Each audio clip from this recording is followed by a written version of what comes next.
Albino Reiso. Indonesia merupakan negara yang menganut paham trias politika, yaitu suatu paham yang menyatakan bahwa cabang pemerintahan dibagi atas 3 kekuasaan, yaitu kekuasaan eksekutif, yaitu presiden sebagai pemegang kekuasaan dan pelaksana pemerintahan. Kekuasaan legislatif, yaitu DPR RI sebagai pengawas jalannya pemerintahan. Kekuasaan yudikatif, yaitu lembaga peradilan, memegang kekuasaan kehakiman yang merdeka untuk menyelenggarakan peradilan guna menegakkan hukum dan keadilan.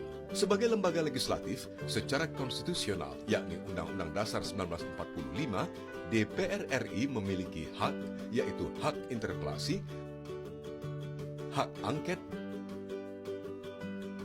dan hak menyatakan pendapat.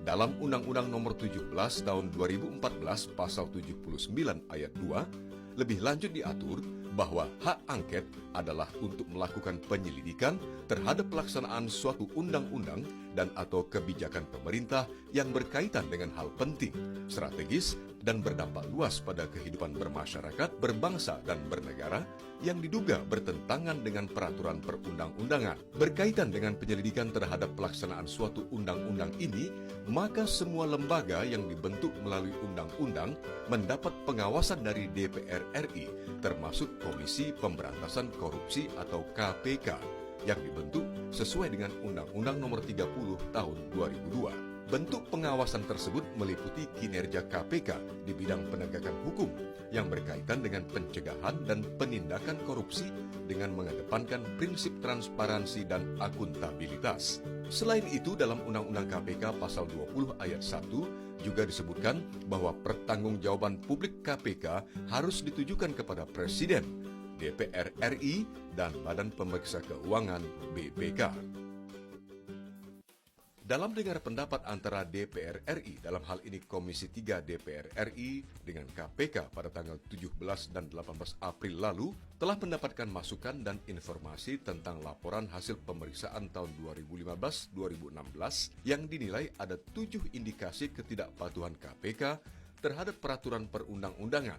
Selain itu, Komisi 3 DPR RI juga mendapat masukan dan informasi yang terkait tata kelola dokumentasi dalam proses hukum penindakan dugaan kasus korupsi. Selanjutnya, dalam RDP tersebut juga terdapat dugaan ketidakcermatan dan ketidakhati-hatian dalam penyampaian keterangan dalam proses hukum maupun komunikasi publik. Dalam rangka mendalami berbagai persoalan di atas, maka diusulkanlah hak angket terhadap pelaksanaan tugas dan kewenangan KPK sebagaimana diatur dalam Pasal 79 Ayat 2 Undang-Undang Nomor 17 Tahun 2014. Dalam RDP di Komisi 3, hak angket tersebut masih sebatas usulan karena untuk sah tidaknya sebuah hak angket harus diusulkan minimal 25 orang lebih dari 2 fraksi yang kemudian dibawa ke sidang rapat paripurna dan puncaknya pada tanggal 28 April lalu dalam penutupan masa sidang keempat tahun sidang 2016-2017 telah disahkan adanya hak angket terhadap pelaksanaan tugas dan kewenangan KPK. Sidang paripurna penutupan masa sidang keempat tahun 2016-2017 ini dihadiri lebih dari setengah anggota DPR.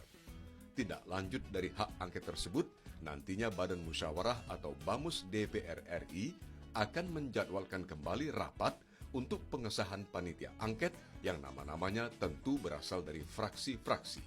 Sehubungan dengan hak angket ini, apakah lembaga DPR RI dapat digugat atau dituntut dalam menjalankan tugas dan wewenangnya?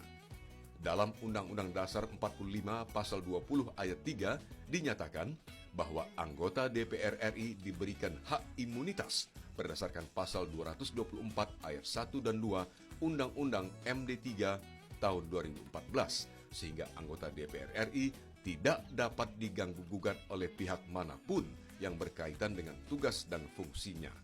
Oleh karena itu, adanya laporan terhadap pimpinan DPR terkait pengambilan keputusan hak angket ini tidak mempunyai dasar yuridis, bertentangan dengan Undang-Undang Dasar 1945 Pasal 20 Ayat 3.